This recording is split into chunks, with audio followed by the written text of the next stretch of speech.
Lather and Nothing Else by Hernando Téllez. He came in without a word. I was stropping my best razor, and when I recognized him, I started to shake.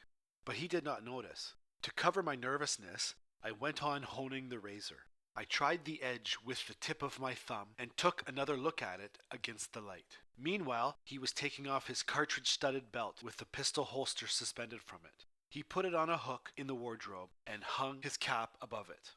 Then he turned full around toward me and, loosening his tie, remarked, "It's hot as the devil. I want a shave." With that, he took his seat. I estimated he had a 4 days' growth of beard, the 4 days he had been gone on the last foray after our men. His face looked burned, tanned by the sun. I started to work carefully on the shaving soap. I scraped some slices from the cake, dropped them into the mug, then added a little lukewarm water, and stirred with the brush. The lather soon began to rise. "The fellows in the troop must have just about as much beard as I went on, stirring up lather. "But we did very well, you know. We caught the leaders. Some of them we brought back dead, others are still alive. But they'll all be dead soon." "How many did you take?" I asked. 14. We had to go pretty far in to find them. But now they're paying for it, and not one will escape, not a single one." He leaned back in the chair when he saw the brush in my hand, full of lather. I had not yet put the sheet on him. I was certainly flustered. Taking a sheet from the drawer, I tied it around my customer's neck. He went on talking. He evidently took it for granted that I was on the side of the existing regime. "The people must have gotten a scare with what happened the other day," he said. "Yes," I replied, as I finished tying the knot against his nape, which smelled of sweat.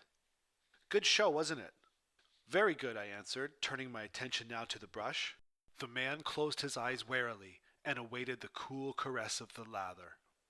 I had never had him so close before. The day he ordered the people to file through the schoolyard to look upon the 4 rebels hanging there, my path had crossed his briefly, but the sight of those mutilated bodies kept me from paying attention to the face of the man who had been directing it all and whom I now had in my hands. It was not a disagreeable face, certainly, and the beard, which aged him a bit, was not unbecoming. His name was Torres, Captain Torres. I started to lay on the first coat of lather. He kept his eyes closed. "I would love to catch a nap," he said, "but there's a lot to be done this evening." I lifted the brush and asked, with pretended indifference, "A firing party?" "Something of the sort," he replied, but slower. "All of them?" "No, just a few." I went on lathering his face. My hands began to tremble again. The man could not be aware of this, which was lucky for me. But I wished he had not come in. Probably many of our men had seen him enter the shop, and with the enemy in my house, I felt a certain responsibility. I would have to shave his beard just like any other, carefully, neatly, just as though he were a good customer, taking heed that not a single pore should emit a drop of blood, seeing to it that the blade did not slip in the small whorls, taking care that the skin was left clean, soft, shining, so that when I passed the back of my hand over it, not a single hair should be felt. Yes, I was secretly a revolutionary, but at the same time I was a conscientious barber, proud of the way I did my job, and that 4-day beard presented a challenge. I took up the razor, opened the handle wide, releasing the blade, and started to work, downward from one sideburn. The blade responded to perfection. The hair was tough and hard, not very long, but thick. Little by little the skin began to show through. The razor gave its usual sound as it gathered up layers of soap mixed with bits of hair. I paused to wipe it clean, and taking up the strop once more, went about improving its edge, for I am a painstaking barber. The man, who had kept his eyes closed, now opened them, put a hand out from under the sheet, felt the part of his face that was emerging from the lather, and said to me, "Come at 6 o'clock this evening to the school." "Will it be like the other day?" I asked, stiff with horror. "It may be even better," he replied. "What are you planning to do?"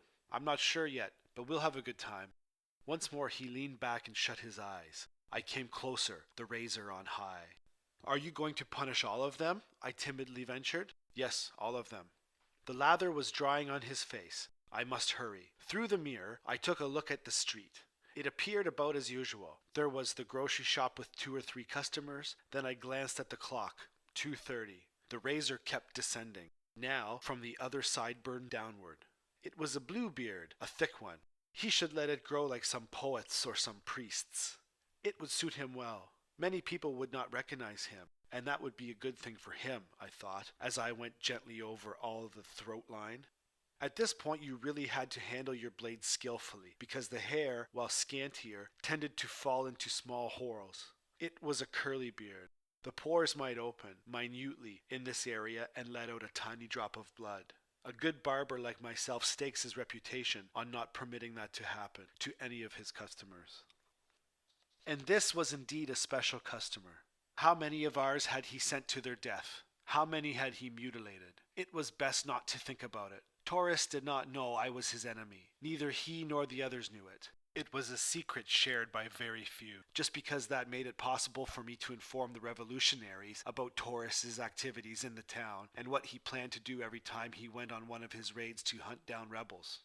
So it was going to be very difficult to explain how it was that I had him in my hands and then let him go in peace, alive, clean-shaven.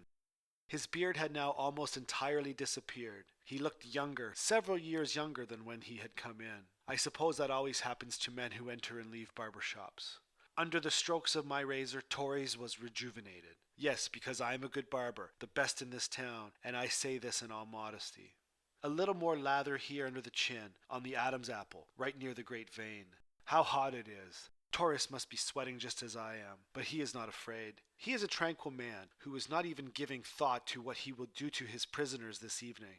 I, on the other hand, polishing his skin with this razor, but avoiding the drawing of blood, careful with every stroke. I cannot keep my thoughts in order. Confound the hour he entered my shop. I am a revolutionary, but not a murderer, and it would be so easy to kill him. He deserves it. Or does he? No. No one deserves the sacrifice others make in becoming assassins. What is to be gained by it? Nothing. Others and still others keep coming, and the first kill the second, and then these kill the next, and so on until everything becomes a sea of blood. I could cut his throat, so, swish, swish. He would not even have time to moan, and with his eyes shut he would not even see the shine of the razor or the gleam in my eye. But I'm shaking like a regular murderer. From his throat a stream of blood would flow on the street, over the chair, down on my hands, onto the floor. I would have to close the door. But the blood would go flowing along the floor, warm, indelible, not to be staunched, until it reached the street like a small scarlet river. I'm sure that with a good strong blow, a deep cut, he would feel no pain. He would not suffer at all. And what would I do then with the body? Where would I hide it? I would have to flee, leave all this behind, take shelter far away, very far away. But they would follow until they caught up with me. The murderer of Captain Taurus. He slit his throat while he was shaving him. What a cowardly thing to do. And others would say, the avenger of our people, a name to remember, my name here. He was the town barber. No one knew he was fighting for our cause. And so, which will it be? Murderer or hero? My fate hangs on the edge of this razor blade. I can turn my wrist slightly, put a bit more pressure on the blade, let it sink in. The skin will yield like silk, like rubber, like the strop. There is nothing more tender than a man's skin. The blood is always there, ready to burst forth. A razor like this cannot fail. It is the best one I have.